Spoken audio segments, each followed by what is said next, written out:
Hello, my name is James Hennelly. I am Director of RDA Toolkit. And in this video, I'm going to give you a demonstration of the RDA Toolkit. I'm going to take you on a fairly thorough tour of the Toolkit website. Just to make sure we are setting appropriate expectations, this will cover how to log into the toolkit, how to navigate around it, how the search function works, some of the other features and functions of the toolkit as well. I will not be going into how to catalog with RDA. That's not really my area of expertise. But I hope you'll find this demonstration of the toolkit useful. So let's get started.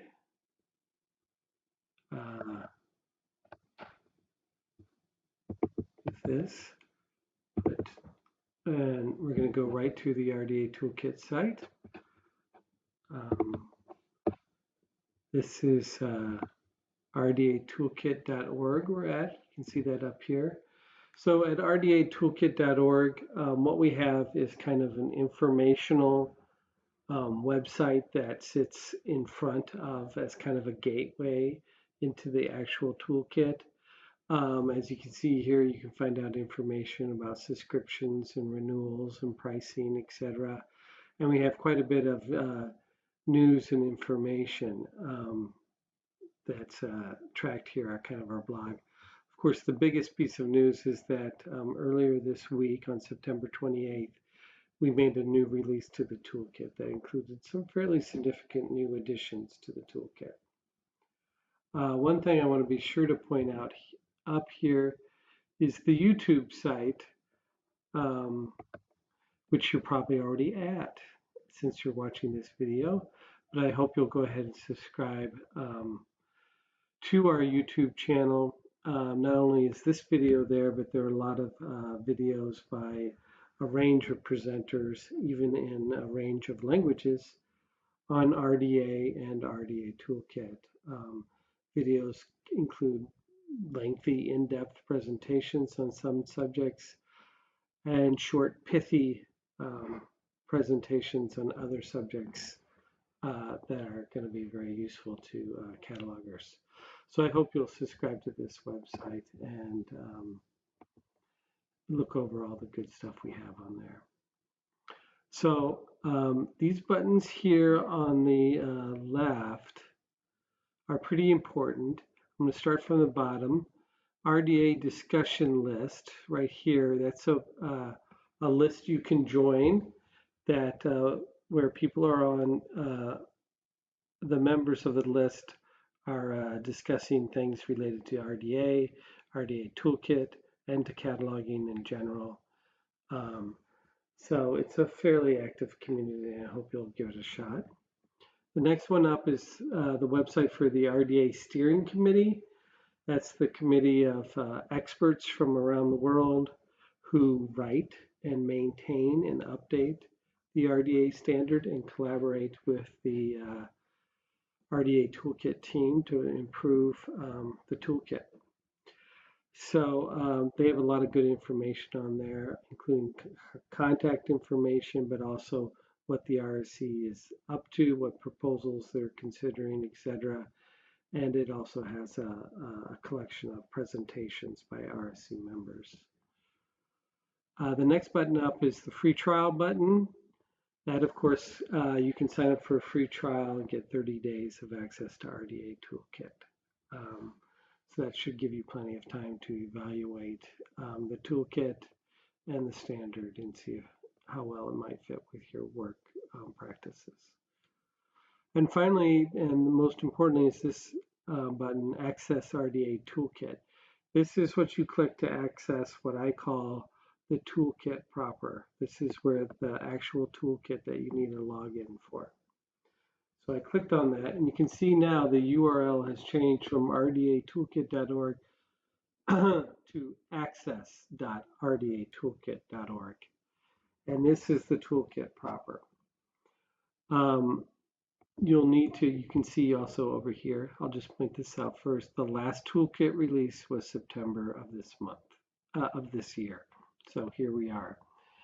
And on the right column here, you'll see some blog posts that we were looking at before. They also appear here on access.rdatoolkit.org.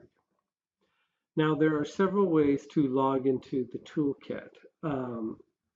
The first is by IP address.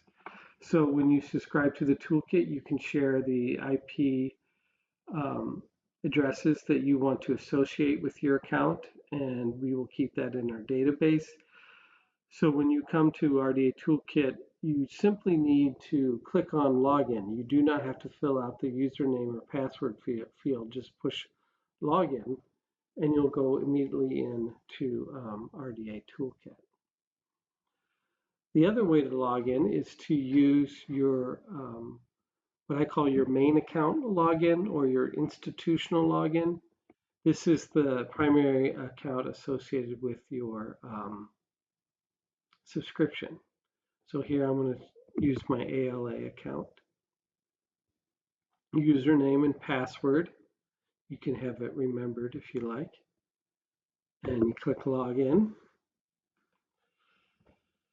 All right, now I am logged into the toolkit. Now, let me tell you how I know I'm logged into the toolkit. One, even though there's still a login box here, it has changed from a light blue that matched this color of this mid banner here to a dark blue. And the login box changed from login to profile login. So this is just a login to get into a profile. Profiles give individuals the ability to set certain preferences and the ability to do things like place bookmarks or notes or to create documents.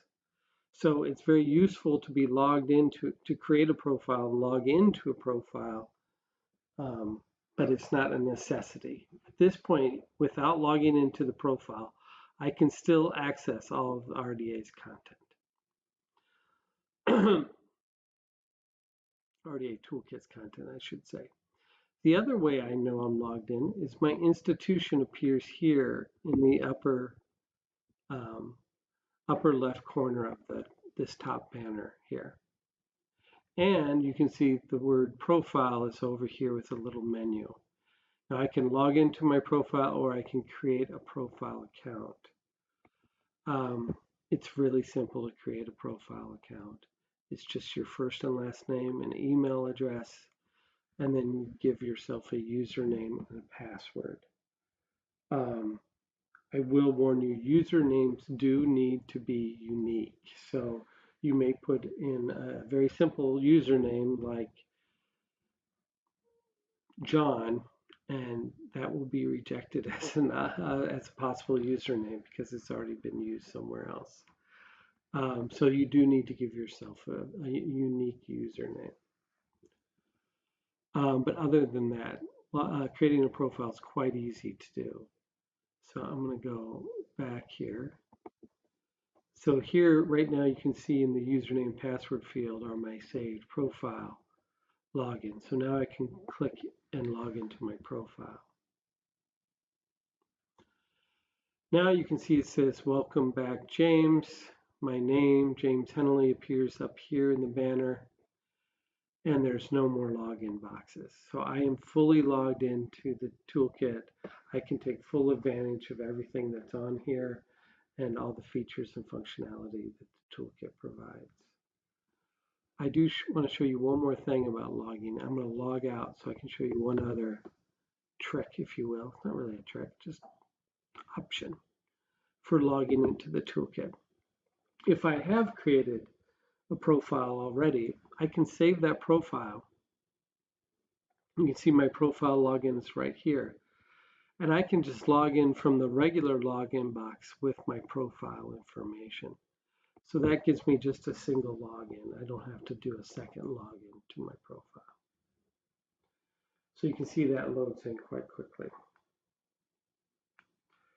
So the next thing we're going to look at is are the tabs that are across the top here. This is kind of the main toolbar for the toolkit.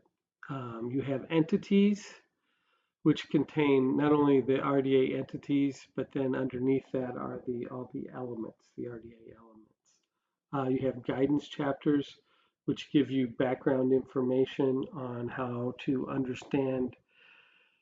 I shouldn't say background information, I should say instructions that help you understand some of the key concepts of that inform the RDA standard. So concepts like aggregates, application profiles, data provenance, you can see all these different topics that are in here that are important and crucial concepts or structures within the RDA standard. We have policy statements. This is British Library policy statements. Here you have the Library of Congress Program for Cooperative Cataloging policy statements.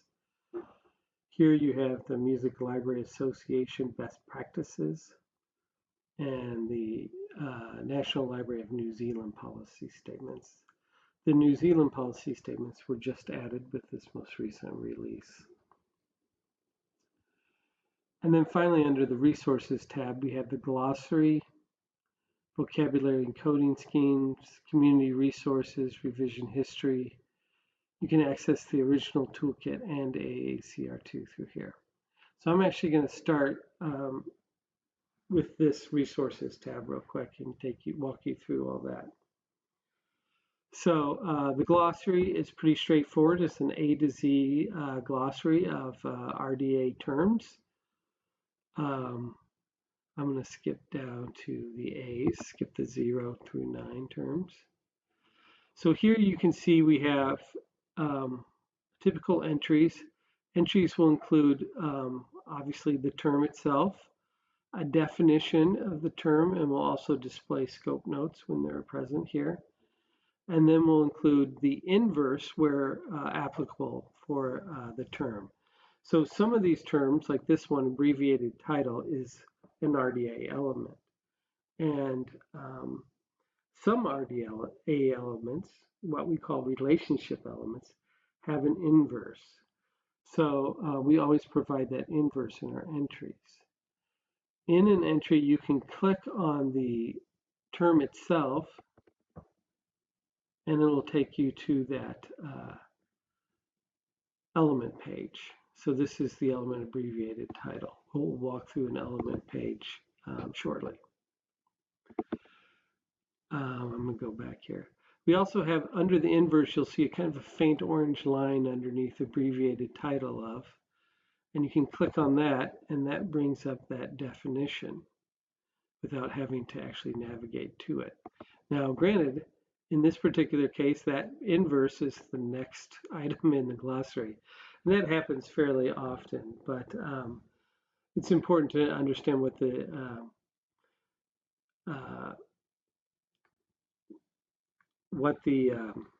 inverses are. You can see here, this one, abridged as expression, has an inverse abridgment of expression, which is a little bit more different than the other two. So you can see there's variations, and it's good to kind of have a sense of how they vary. You'll see cross-references to, C notes or use for some of these kind of typical dictionary added information about an entry that we provide that. As you scroll down these longer pages, also I'll note on every page of the toolkit, you'll see this little blue caret over here. You can always click that to take you back to the top. All right, I'm going to go to the next item on our Resources tab, the Vocabulary and Coding Schemes. These are, we used to call these value vocabularies, but these are a list of vocabulary terms that you can use for certain elements, to describe certain elements. So let's look at RDA carrier type, and these are approved by RDA.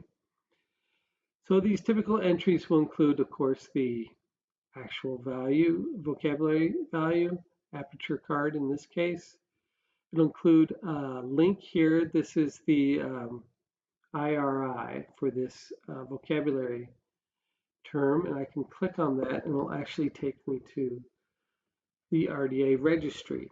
The RDA Registry is a free site. Anyone can access it. It's located at, right up here, I'll highlight this, rdaregistry.info.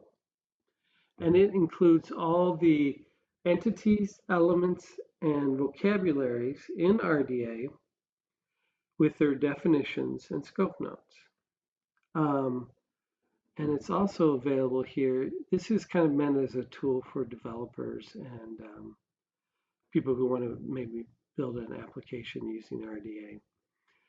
You can see also here we have quite a few translations within the registry, more than what we have in the toolkit. So I can switch this English language version of Aperture Card to, say, Estonian. And there you see it right there. So the registry is a great added feature to complement, I should say, to the toolkit and worth checking out. We have the notation, which again references this key IRI number associated with this vocabulary term. And then, of course, you get the definition. So you can see in each case they have the definition here. Here's a scope note on this particular one. Here are some synonyms, etc. So that's the vocabulary encoding schemes. These vocabulary encoding schemes appear in the element page as well. So I'll show you that in a little bit. Next up, we have community resources. So the community resources area is pretty new, and it's something that's still a bit under development. We hope to have some significant announcements about the community resources in the near future. But right now, what it contains are what used to be RDA instructions in the original RDA toolkit that the RSC decided these instructions are too specific to certain communities, too specific to certain communities and not truly international in their scope for inclusion in official RDA. So this includes community refinements and vocabularies. The community refinements, I'll show you those real quick. Those are like the work refinements. You can see here it has a lot to do with access points or preferred titles related to legal works or musical works or official communications and the such. And these instructions are very reflective of Anglo-American practices and not necessarily international in their guidance. So that's why they were moved here. And there's also a community vocabularies area. In here, you'll definitely find a lot of information that used to be in the appendices or is found in the appendices of the original RDA toolkit. So you can see, information on abbreviations for general abbreviations for units, and terms in specific languages.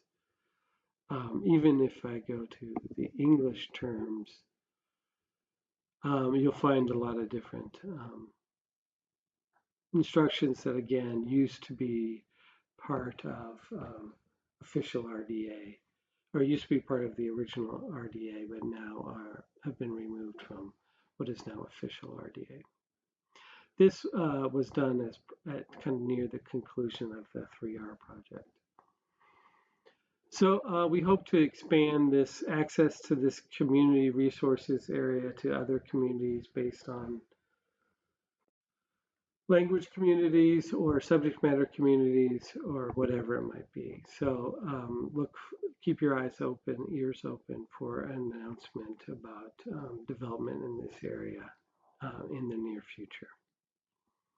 The next item on the resources tab is revision history. This is where we track information about changes made to the RDA standard. So here you can see what we call release notes. These are notes on each change to the each release and what was changed in each release since the new revised toolkit, redesigned revised toolkit debuted in 2019. So here we can look at the one that came just this past week. Oh, there's an error there. I need to change the date. The date's wrong.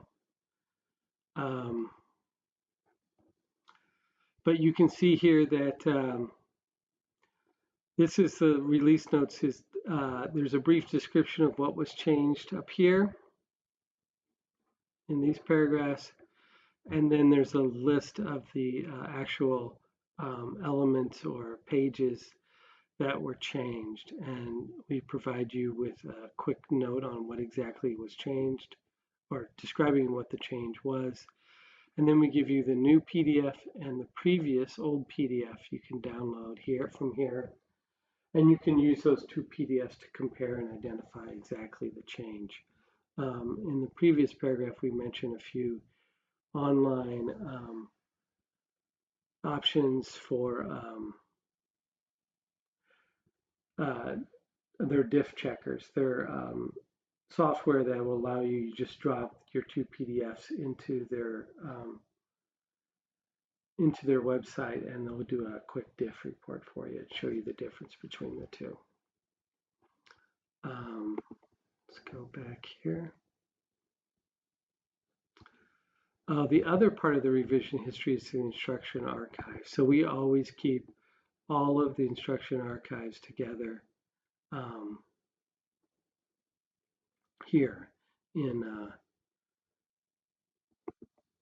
on this page, and you can go back and what you do is you can just scroll and drill down into here and find the PDF for each part of the RDA standard that, from that release. So you can always find an old version of an instruction. Okay, next up is the original toolkit. Now the original toolkit, the original RDA toolkit, is also linked up here in the very top menu, but it's also down here. The important thing to know about the original toolkit is that it really is a separate website from the official RDA toolkit. So because it is a separate website, it requires another login. So you have to log in to the original RDA toolkit when you come to it. Logging into the official RDA toolkit, that login does not carry over to the original. They're two separate websites. You have to do another login. To do a IP authentication, again, just leave the account ID and password blank and click the login button, and you'll go right in. Otherwise, you need to use your main or institutional account login first to log in, and then you can additionally log into a profile if you want. You cannot log directly in with your profile ID in the original toolkit. The original toolkit is up for now and will continue to be up for the foreseeable future. But there will come a point where we feel like the new official toolkit has been implemented and has sufficient translation work done, etc., that gets us caught up to kind of where we were with the original toolkit, and then we'll start a countdown clock, a 1-year clock. It'll count down 365 days, and at the end of that 365 days, we'll take down the original toolkit. But for now, it's going to be up until you hear otherwise. So you can take some comfort in that, I suppose. All right, and then the final item on the resource tab is AACR2. Again, it's a separate website. It requires you to log in again with your institutional login. your main account institutional login, but you can log in there and you'll get you'll be able to browse the toolkit as you see fit, and you can see it's fully, I mean not the toolkit, the AACR2, and you can see it has cross-references, etc. Okay, I'm going to close that, and we're going to now bounce back up to the heart and soul, if you will, of RDA Toolkit, the entities and guidance. I'm going to start with the entities and their related elements. So this is the list of entities. These are not in alpha order or any kind of order of hierarchy. Rather, they are in what we call LRM order. That's library reference. Library reference model. The IFLA's LRM. The library reference model from IFLA has replaced FRBR as the conceptual model for RDA for the RDA standard. So we list these in the order that LRM lists and thinks about them. So you have RDA entity, the first one is one you'll probably rarely use, but it's kind of a super entity that just kind of sets the parameters for all the other entities. And then you have work, expression, manifestation, item. These are fairly familiar if you've been using RDA for a while. Now you have the super entity agent, which includes person and collective agent. And collective agent does include corporate body and family. And then finally, you have some newer entities that were introduced with this revised toolkit: nomen, place, and time span.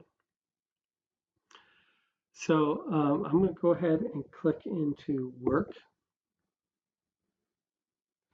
So this is an entity page. Entity pages always have, start with the definition and scope. You can see there's a little breadcrumb at the top, and as we dive deeper into the toolkit, those breadcrumbs across the top will extend. You have, of course, the name of what the chapter or page you're looking at, work here. Definition scope with its definition. Then you have this pre-recording section, which in work here is pretty extensive. I'm going to scroll down, and you can see there's quite a few links in here. I'm going to scroll down to, let's look at title proper. So there are two things how these links work. You can see each link, I can mouse over it, and I can click it, and it'll take me to that element. In this case, you can see it takes me right to title proper. I'll go back. But next to all these links, you can see this little box with an arrow on it pointing to the right. This is a preview button, and if I click it, it opens a preview box. So if I don't want to necessarily run over to that page where the link is, I can get a little preview of it and see what is there. And it'll give me just kind of a section related to what the link is linking to. So here it's just giving me the definition and scope of that element page. I click on that X to make it go away. So we'll scroll down, scroll down further. See here we have an option box. These gray boxes always indicate an option. Of course, that means you have a choice to apply this option or not to apply that option. You might find sometimes they give you several different options to consider. You're probably noticing this policy statement off to the side here. I'm going to take a second to explain policy statements as they display on entity and element pages. So I'm going to scroll back up to the top here. You're going to see first it says select policy statement set, and then there's number 3. So that 3 is telling you there are 3 active policy statement sets.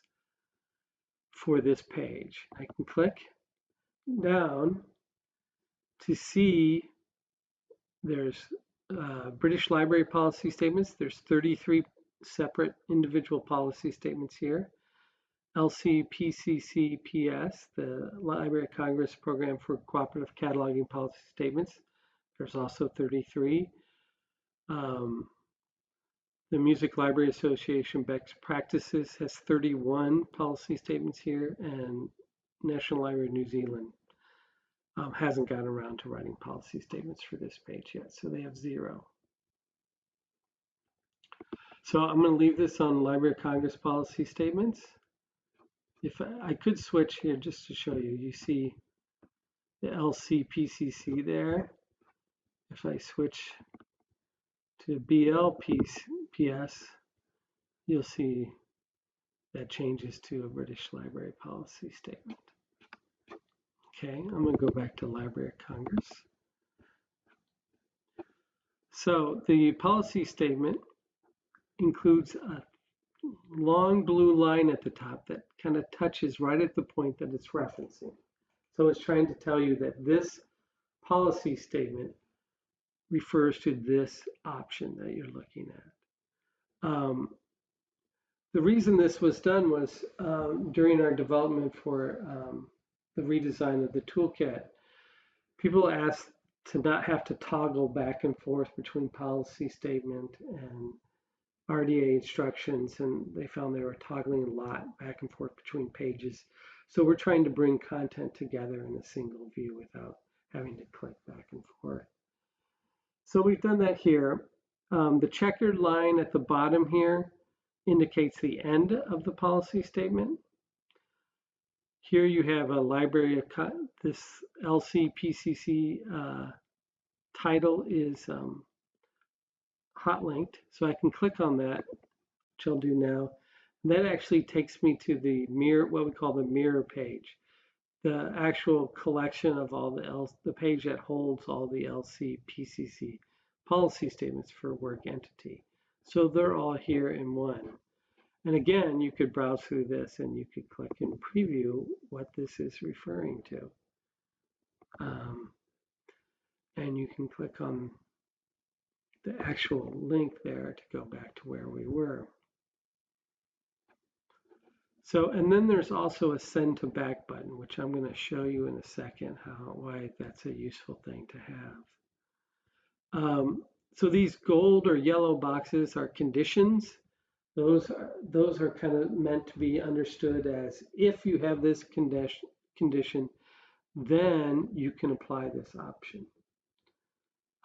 So this yellow condition box is kind of like an if. And a condition box may be followed by 1 or 2 or maybe even 3 options that it gives you in response. So again, you can see here's an LCPCC policy statement. And this option, you can see, has a rather long policy statement associated with it. In fact, so long I have to scroll and I still don't see the checkered lines to indicate the bottom. That's because this policy statement here is in my way. So I can send it to the back. And then I can see the checkered, the dashed line here. So I know that I've seen the whole policy statement.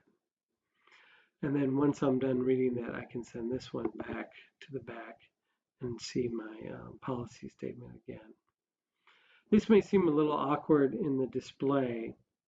I'll scroll down, you'll see one that's particularly here. This one's clearly blocking quite a bit of it. You can actually see it bleeding underneath here. So I need to be able to send this to the back so I can see the whole thing. It's a little awkward, but I think it actually works pretty well and allows you to see, to get all the policy statements you need. You can see we have quite a few conditions and options here in the pre-recording section. I'm going to scroll on down to the recording area. So Entities and element pages will all have a recording section that includes an unstructured description, a structured description, an identifier, and an IRI. This is pretty regular, standard part of how we organize the toolkit now. And then that's followed by an elements list. So this is a list of all the elements associated with work. And there are a lot. There's hundreds, in fact. So instead of scrolling through this list looking for what you might think you might be interested in, if you kind of have a sense of what the element might be, you can just start typing it in, and the list will start to narrow. So here we go. We're at creator, family, creator, person, work. We can also refine the list by choosing to look at only attribute elements. Attribute elements are elements that have a domain but not a range. So here's an example of academic degree. If I open up this element reference part, which I'll explain more later, you can see in the domain, it just has a domain. It doesn't have a range.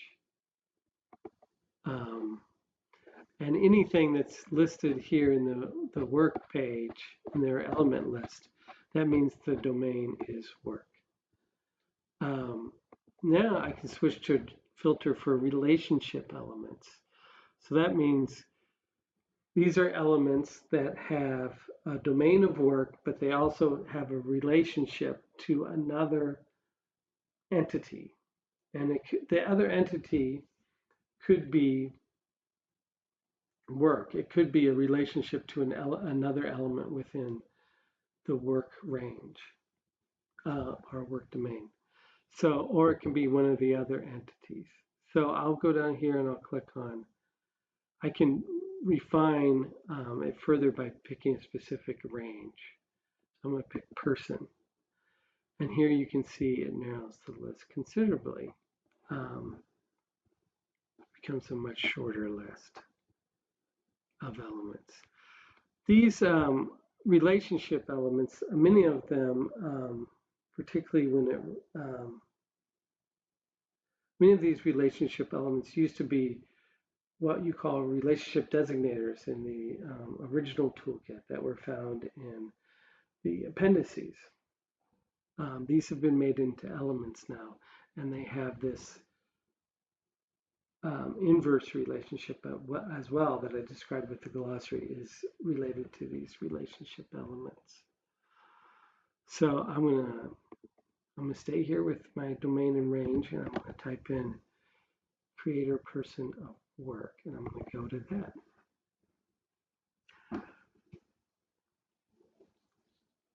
So this is an element page, and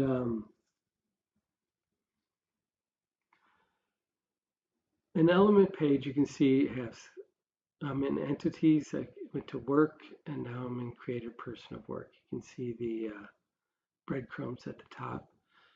Again, you see the title of the element. You get the definition and scope note. This one has a fairly extensive scope note. And then you get an element reference. The element reference includes just kind of a bunch of metadata, if you will, about this element. It includes the IRI, which here it is, linked to the RDA Registry that you've seen before. It includes the domain, which in this case is work, and the range person. Excuse me. It will give you alternate labels. And then it also includes some mappings. Here we have Dublin core terms, a link to the IFLA LRM definition standard for this element. And then we have MARC mappings as well, both authority and bibliographic. I know a lot of folks were used to the large MARC mapping tables that we had in the original toolkit. Those were very large but very flat HTML tables that were difficult to maintain and edit. And we are working on a new solution to provide something better for our users. But this is a workaround for right now, where we provide the mappings in this way for each element. The mark mappings are searchable. I'll demonstrate that in our search portion. So you can search on a mark field and subfield to kind of narrow down what elements you might be interested in. All right, again, we have a pre-recording section. We have a recording section. You can see the policy statements, options. And then we have the recording, the different recording methods. And you know what, I'm going to jump. We also have related elements here. So we always bring up for broader elements C, for narrow elements C. And then we have a list of the related elements.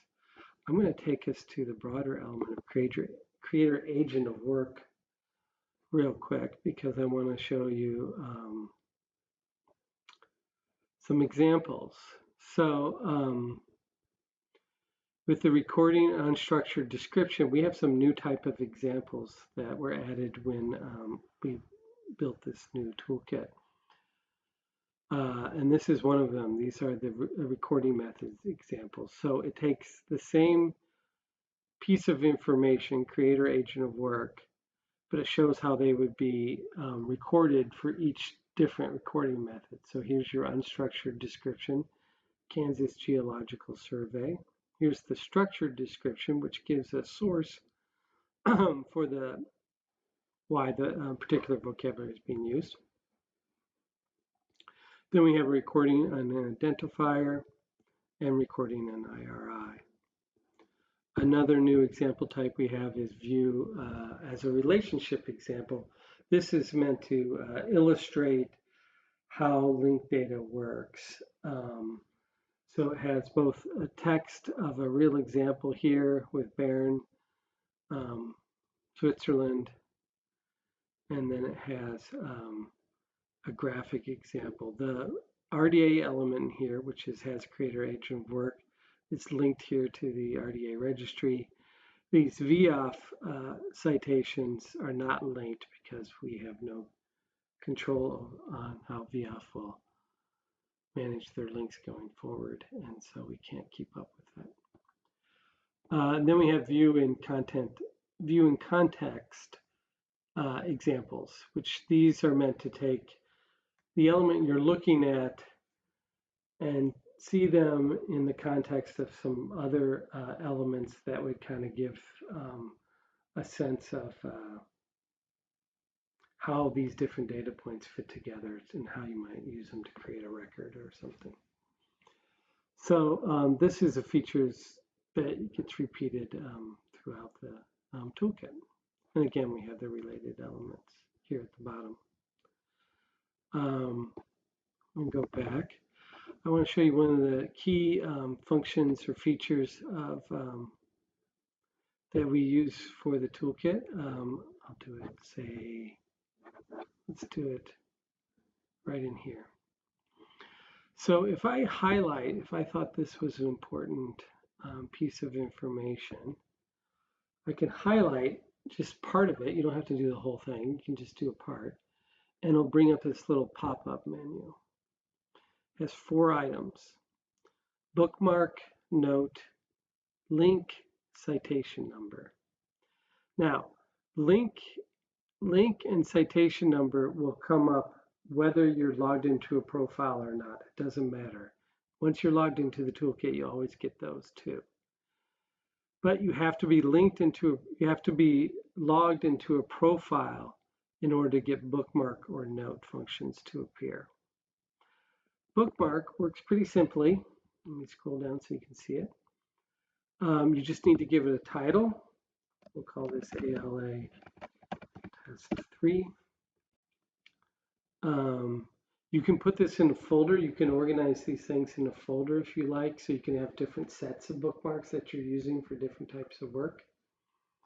And you can also ask to receive a notification on the home page if there's a change to this particular page where you have your bookmark, so that you can go check to see if it affected your bookmark at all. So, and then I'll hit save, and you'll see the bookmark appear right there. Okay. The other thing I can do, if I want to go here, is I can add a note. A note is effectively a bookmark with some text to it that you can add to it. So I can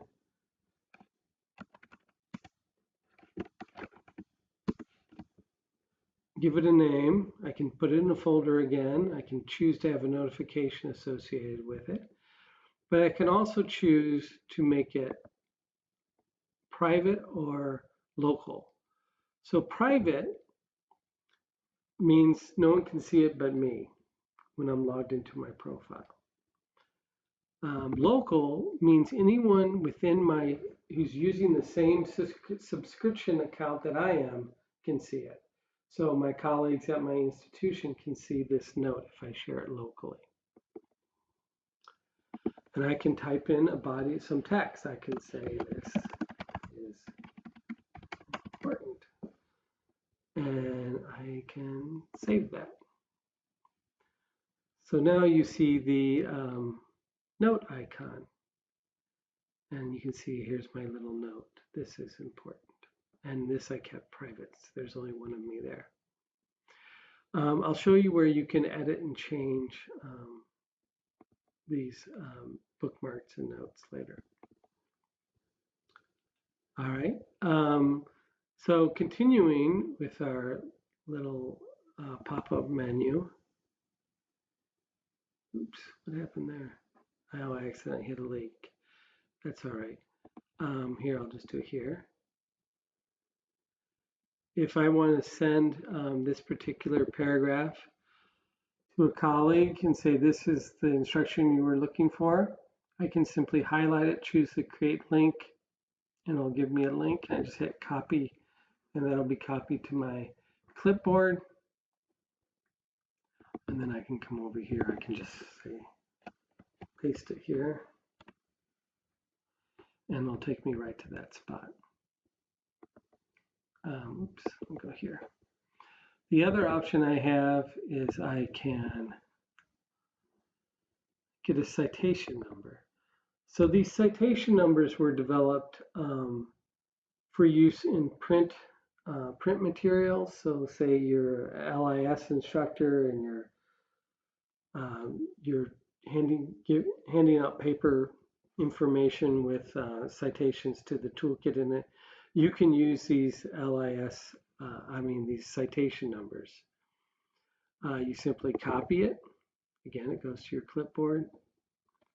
And your student can then take that number, copy it, and just type it or paste it into the search field. And it'll take you right to that item. All right. These, oh, that's where I was. These citation numbers are random numbers.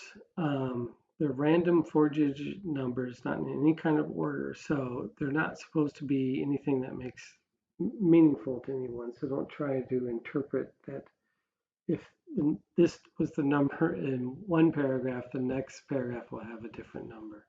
That's not how they work. And as you can see here, this highlights. So even though I just highlighted a portion of the text, when it grabs the citation number references the whole structure that associated with that this text is part of. So this is in the sub-tagging that you can't see of the toolkit. This is the entire group of text that's lumped together that the system understands as part of a coherent whole. So that's why this larger space is highlighted. All right.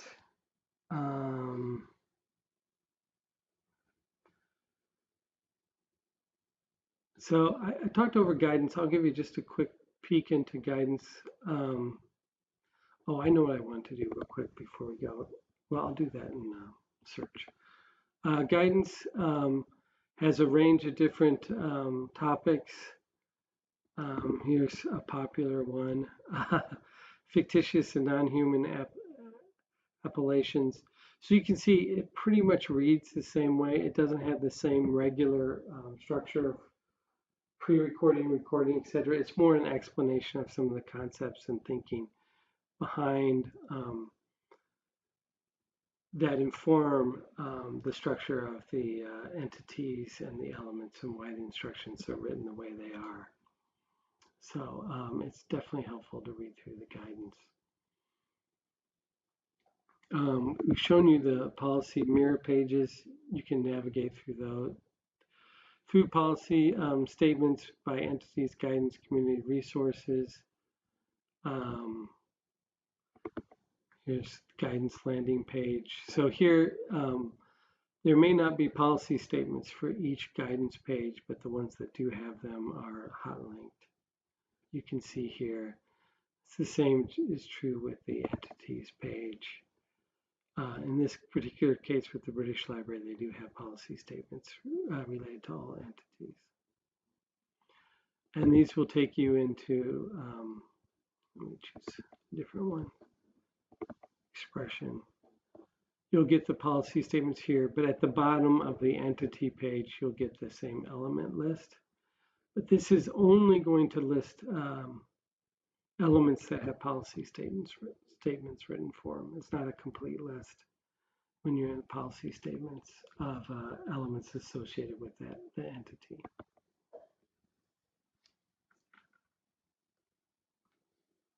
All right, I'm going to demonstrate search now.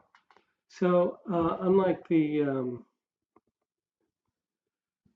original toolkit, search of the current toolkit is a one simple box. You just simply type in your search terms here and hit the go button.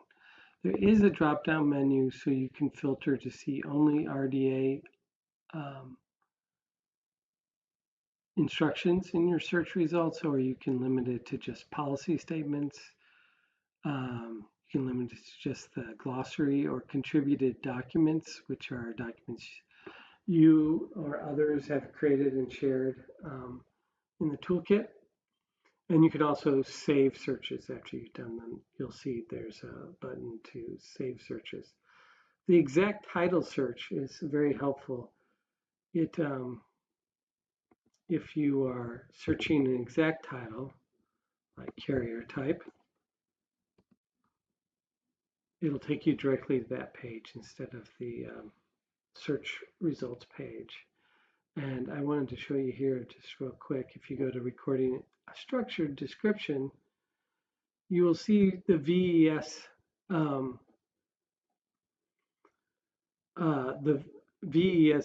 vocabulary encoding scheme that we showed you earlier. It's repeated here under structured description. And again, these have the slight underline, so you can click on those, and get the definition and scope if you need it. Okay. Now, if I go back and I run that same search again, except I do all and not exact title, we should get a search results page. So here we are. Here are two search terms. I can refine it. I can add more terms. I can remove a term by clicking that X. This is showing you the first 10 of 84 hits in RDA documents. And you can click here to see more RDA results. It's also showing you 5 of 29 hits in policy statements, and you can see the different policy statements that you've gotten hits for. And it's also showing me some hits in community resources and contributed documents.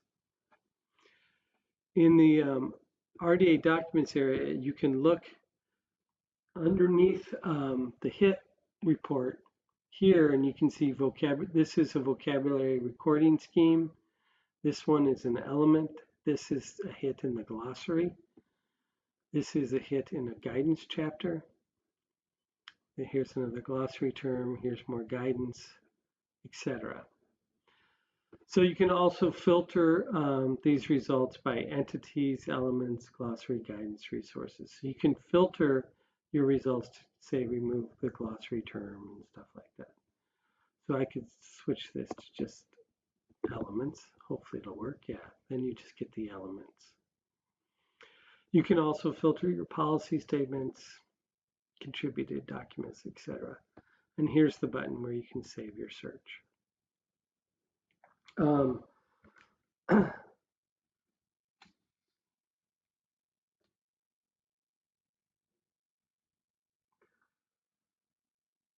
So if you're doing a longer term, you can also do some of the basic tricks that everyone knows for searching using wildcards, or here I can do language. I can type in language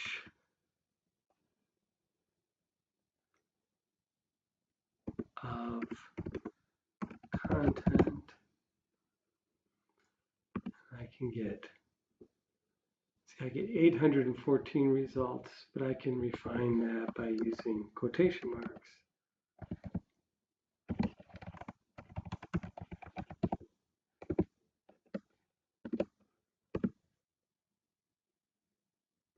And that reduces it down to 3. So, you know, the search program contains many of the usual tricks. You can use a wildcard. The toolkit uses a asterisk for the wildcard. So we don't usually use a question mark. We use an asterisk to indicate a wildcard search. You can also, as I said before, search by mark number. So I can do 546 field. And you can see I get quite a few hits on the 546 field. I can even do a subfield though. I could add 546 subfield A. And that gets me a fewer. Well, that doesn't work quite right. Let me try that again. 546 video without the space. There we go. That's giving me a better result. So without the space. So you can do subfield A.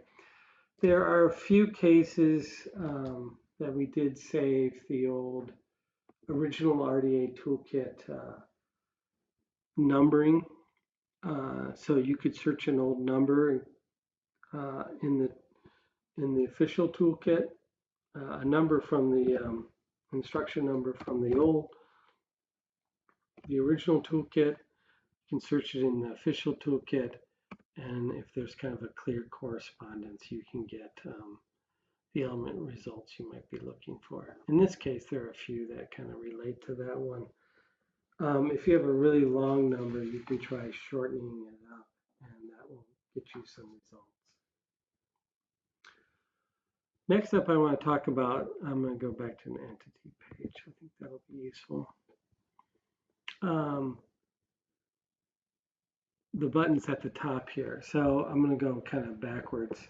Submit feedback. That's a very straightforward button. It's going to take you off-site to our rdatoolkit.org site, where you can simply give us some feedback on the toolkit. It is a good place to tell us you found bad links, or tell us you found typos, or tell us you found some language that doesn't make sense and you think it could be written more clearly. Or you can just have a general idea that you think, hey, it would be great if the toolkit could do X or Y or Z. You can share that kind of information with us. Or you can say, this function you have doesn't work very well, and I think you should think about how you could improve it. So any kind of feedback like that is really welcome, and it's best sent to us through that submit feedback button. The next button is the language button. So here you can change the language display on the toolkit.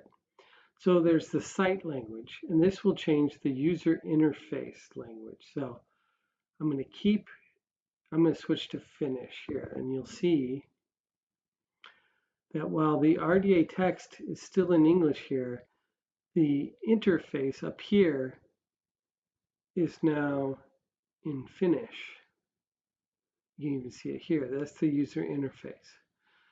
But I can go in and change the text as well to Finnish.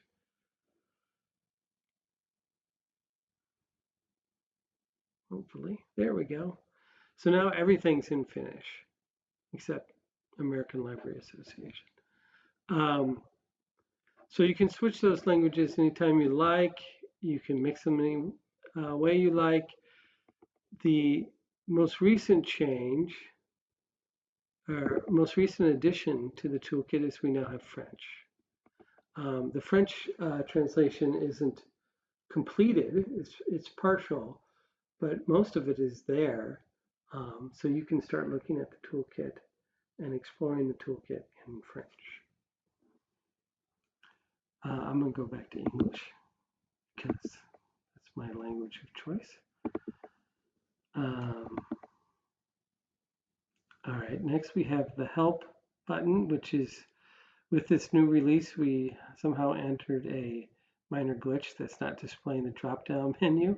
But there is a help section here that I encourage you to visit when you look at the toolkit again. We'll get that fixed.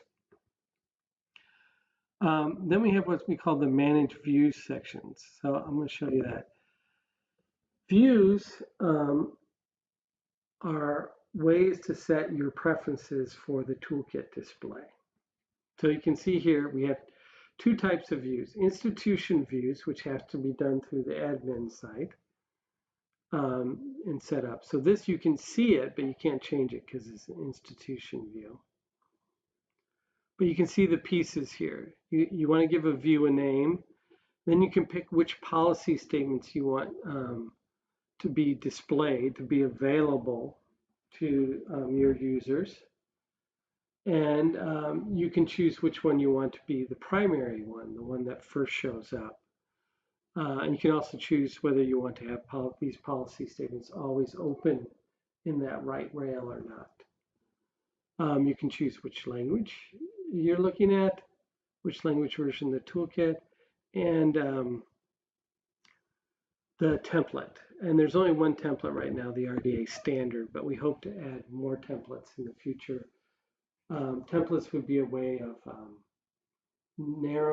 focusing the RDA content for specific uses. So say if you wanted to do music cataloging, we could kind of go through and filter out the elements and the instructions that are most important to music catalogers and leave the rest of the elements out of the way, instructions.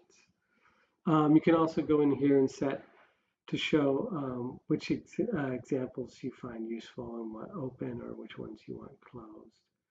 You can choose to have that element reference piece always open or to leave it closed, etc.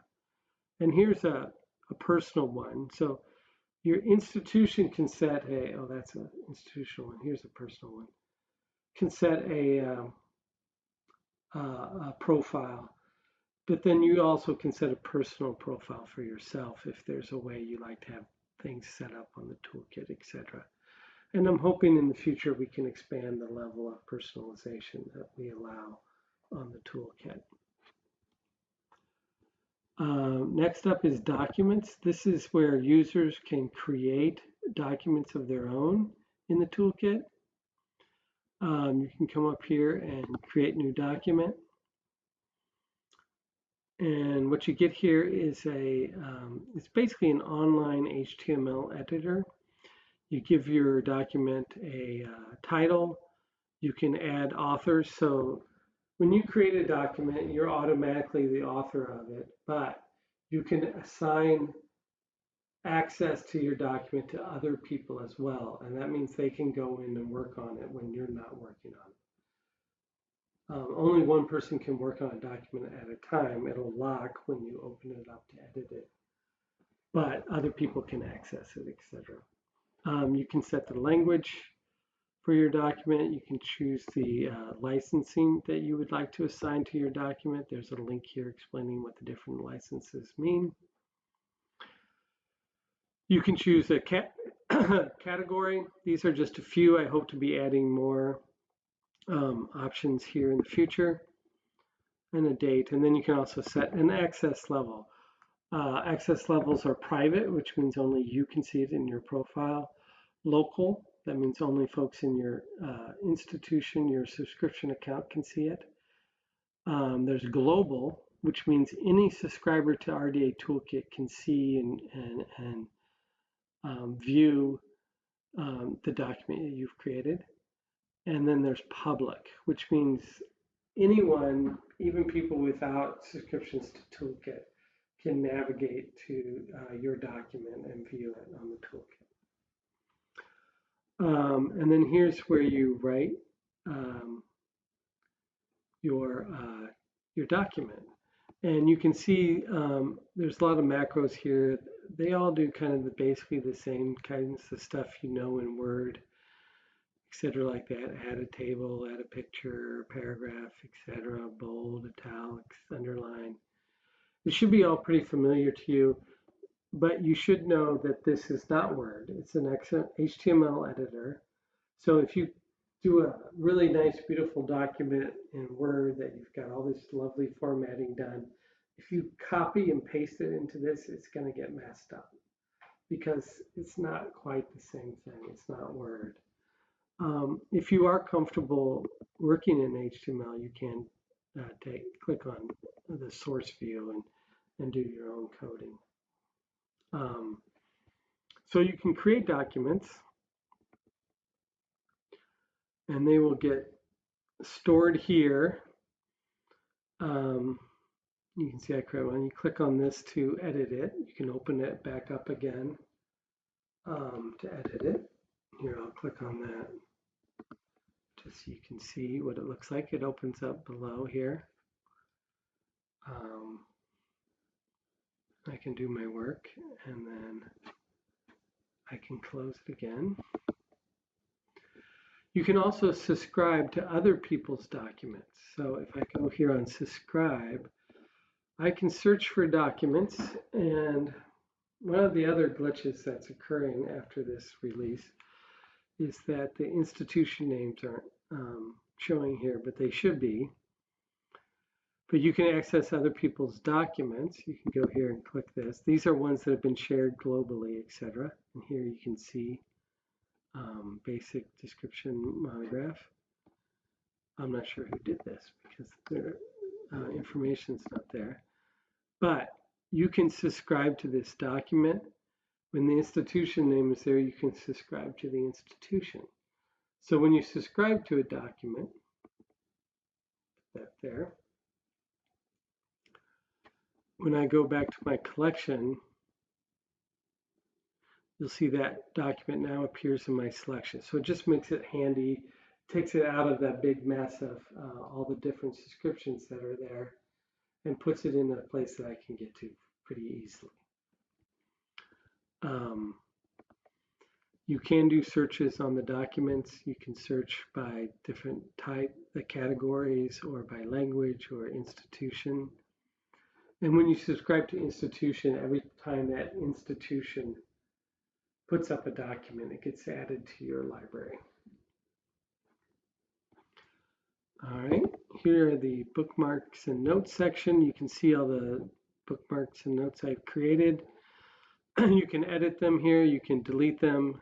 Editing for a bookmark means you can change the title on it, or you can add it to a folder, etc. like that. Editing for a note allows you to change the access, the title, again, the folder, and you can rewrite the text as well. And then you click update. So that's it. Those are the features of the toolkit. I think I've covered just about everything there is. I hope you enjoyed this demo. I hope it was informative for you. I do want to pull up my slides real quick and just let you know that if you want to contact us about questions about RDA Toolkit subscriptions or renewals or pricing, if you're having access issues, if you're not able to log in, if you need special access for training events, etc., then email us at rdatoolkit@ala.org and we will help you. And again, as I mentioned, the submit feedback button is good to report errors you find in the toolkit or suggestions for revisions to the text or enhancements to the toolkit that you have, or any other thoughts you might have about the standard or the toolkit. So if you're having access issues, don't click on submit feedback. Click email RDA Toolkit at ala.org because we'll get back to you very quickly there. If you're looking for something where you need a quick response, I would definitely suggest you'd go the RDA Toolkit at ala.org route. Okay. I hope this was helpful to you. I thank you for listening to this demo, and feel free to reach out to me directly with any questions at jhennelly@ala.org or at RDA Toolkit@ala.org. Thank you.